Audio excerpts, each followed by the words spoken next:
Thank you very much. Unfortunately, I do look like my voice. It's been a long afternoon. I've been here all afternoon taking notes, and we've heard a lot of things that have been talked about.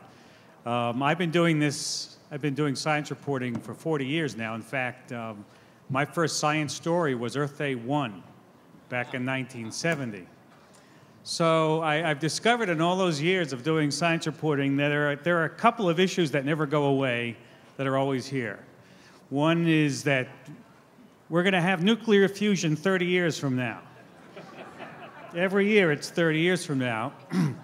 And that every 15 years we're going to do something about the Gulf. I remember moderating a panel discussion of governors of the Gulf states. This has got to be 15 years ago.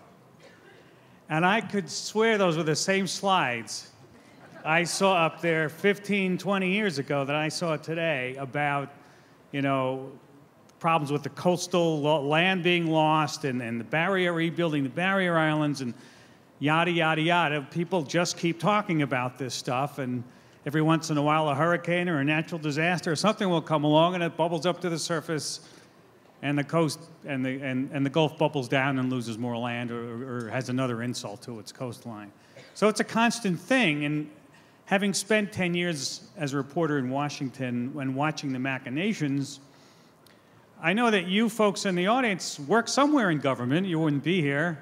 Or you work for some sort of lobbying organization or some sort of marine, coastal, environmental people, because I've seen a lot of you and I've interfaced with audiences like this before. I want to know from you, and I'll ask the panel of this question, everything that you've heard today, do you believe any of this thing can happen?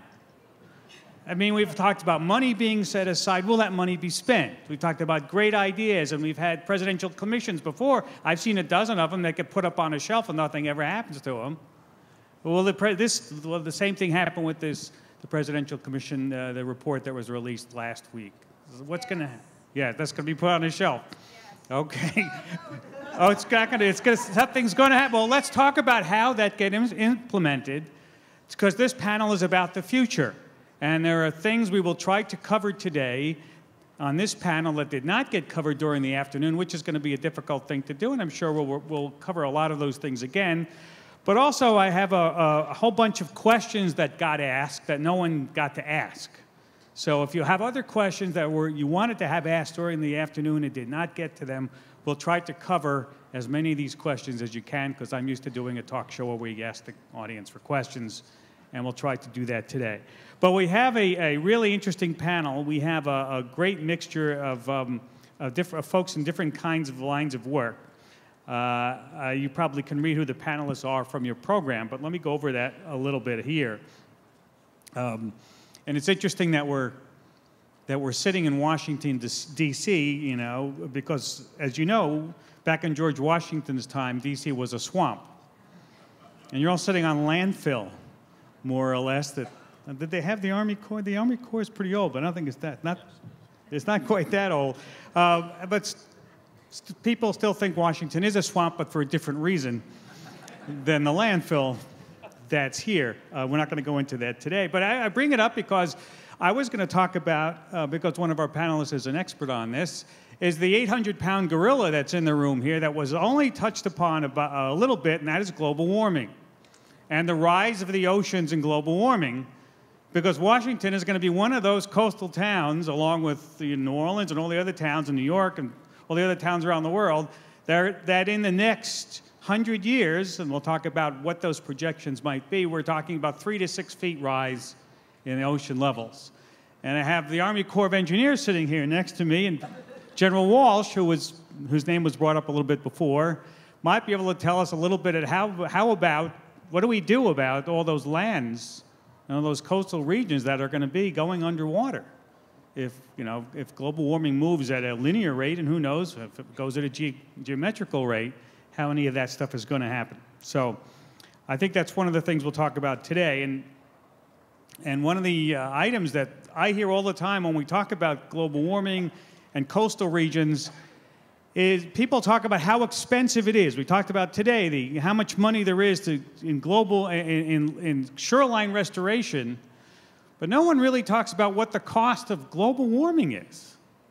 or ocean rise? What does it cost to move the population inland from all the cities around the country, or just everybody along the coastline of the United States? What is the cost of either putting dikes or levees or whatever up to mitigate the rising water levels, or to move the people off the coast in their houses and their industries, their factories, or whatever? What does that cost compared to not doing anything about ocean sea level rise? So there are a lot of different topics to talk about today. As I say, I'll get into the questions, as many as I can, but let me introduce my panelists. As I say, this is Major General Michael J. Walsh, and he's commander of the Mississippi Valley Division and the commander of Task Force Hope, which we'll talk about a little bit before, but the boundaries of his jurisdiction are tremendous. His jurisdiction goes all the way up to Canada and down to the Mississippi, right, to the Gulf. And if you have questions about the Gulf, he's here to answer questions about the Army Corps of Engineers and their role in it. And maybe we'll talk a little bit about maybe what the charge of the Army Corps should be in the future. Don Bosch, next to the general, is professor of marine science and president of the University of Maryland Center for Environmental Science. He is a native of New Orleans. A couple of our panelists are native of New Orleans. Cokie Roberts tried to get me to speak that word correctly for 20 years. How do you say New Orleans? And Dr. Bosch has conducted research on coastal ecosystems around the world. And he also specializes in talking about global warming and ocean sea level rise, and maybe he'll be able to fill us in a little bit on what's happening there. He has an interesting talk that I'll mention later. Dr. William Walker is Executive Director of the Mississippi Department of Marine Resources. Dr. Walker completed a 28-year career at the University of Southern Mississippi, USM, in the Gulf Coast Research Laboratory, where he served as Associate Director. Dr. Walker, I think, entered into the public eye when in early August he issued an order to coastal municipalities to stop all BP-funded oil spill work in the Gulf because of diminishing threat from the Deepwater Horizon oil spill. Made a lot of people angry, but that was how he saw it, and he called it. And he'll talk a little bit about that if you'd like. Cindy Brown is director of the Gulf of Mexico program of the Nature Conservancy. And you've heard about the Nature Conservancy, and their goal in the Gulf is to accelerate the pace and scale of restoration of key Gulf ecosystems. And one of Cindy Brown's projects, which really is interesting to me, and we'll talk about this, is to help restore the oyster reefs, vital oyster reefs of not just the Gulf, but actually the entire U.S. coastline. And she says that 85% of the oyster reefs have been destroyed. And if you like oysters, and you can go to their website and actually watch how they, starting up on the East Coast and moving all the way down to the south, how all the oyster reefs have gradually been destroyed. And they have, the Conservancy has created a three-pronged restoration plan with a document that they call Gulf 2020. So let me begin with Cindy and see if there's any opening statements or anything you'd like to talk about first. Sure. Pick up your microphone. And if you have your questions, if you have your questions, write them down, and I'll take all of them, and we'll get to as many of them as we can. Thanks a lot, Ira. I guess if you could throw up slide number 36. Is anybody back there? Anybody home? They're already at the bar. Don't blame them. Okay. You want to come back to you later? We'll go with the other panelists. Yeah. Well. Until they get the slides ready. Let me do that. Okay, you got that's it? good. Yeah, because I actually Okay. need those slides. There we go. Okay, very good. Thank you. I'd like for everybody just to look at this slide for just a few seconds and let it sear on your brain. We all have the image of the well spewing oil into the Gulf for days and weeks and months, seared in our brain. And I heard reference made to the Gulf in the opening presentation, actually this morning before a lot of you got here. There was a film that detailed the growth of the oil and gas industry in the Gulf of Mexico. And in fact, at one point in our history, I guess we regarded the Gulf of Mexico as the Dead Sea because we had sacrificed it theoretically for so much development. I'm here to tell you that the Gulf is not a dead sea. It is very much alive and thriving, as these pictures demonstrate. They're not doctored. They're actual places and species from the Gulf of Mexico. So even though we see the Gulf as a major producer of oil and gas and commerce and so forth, it's also an extremely important part of the world from a biodiversity standpoint. Over 15,000 species of plants and animals have been documented here. The Hart Institute actually recently made that report. The Conservancy has been part of this system, the Gulf of Mexico, for 35 years. We've got dozens of projects across the Gulf, many staff, many offices in every state that touches the Gulf. And so it's our belief and our knowledge that, in fact, restoration of the Gulf of Mexico is very doable. It's our vision that in doing so, we're going to create jobs and stimulate local economies in the short term, and in the long term, of course, provide all of those ecosystem services and functions that we've been talking about all day.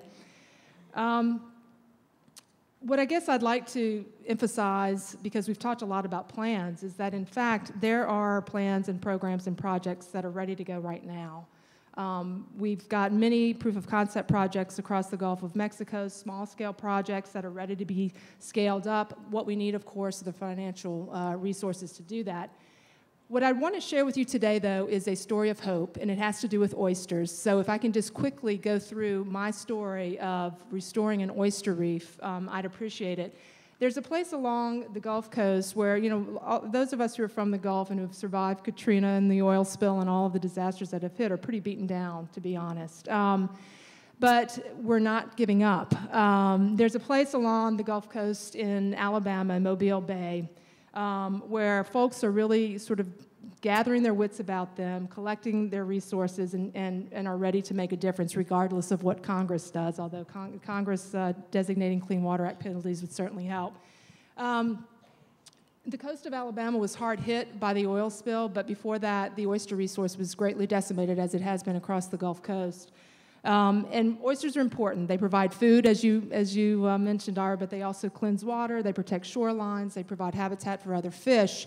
And the Conservancy made an investment through the help of NOAA, American Recovery and Reinvestment Act funds, just a couple of years ago to scale up what have been very small-scale demonstration projects. We've begun to build over a mile of oyster reef in Mobile Bay.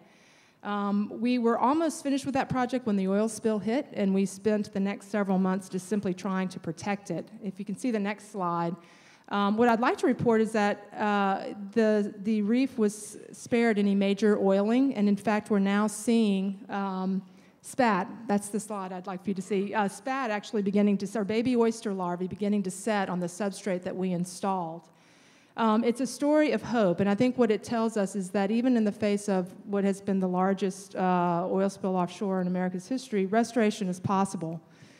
The oil spill and what's happened as a result of the Deepwater Horizon and what's happened there in Mobile Bay is also giving us hope. Several partners have come together, including the Nature Conservancy, Mobile Bay Keepers, Alabama Coastal Foundation, and the Ocean Foundation, more determined than ever after this oil spill to do something about their coastal environment.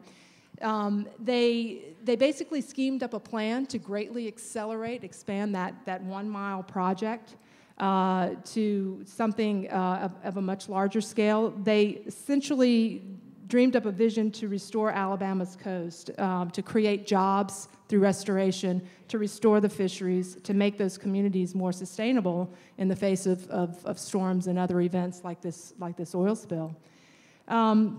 They're calling their vision 100-1000. I think it's been referred to maybe earlier today. Essentially, the idea is to build 100 miles of oyster reef and to restore 1,000 acres of seagrasses and marshes. Next slide. I don't know if any of you have any free time this weekend, but the next installation, or I should say the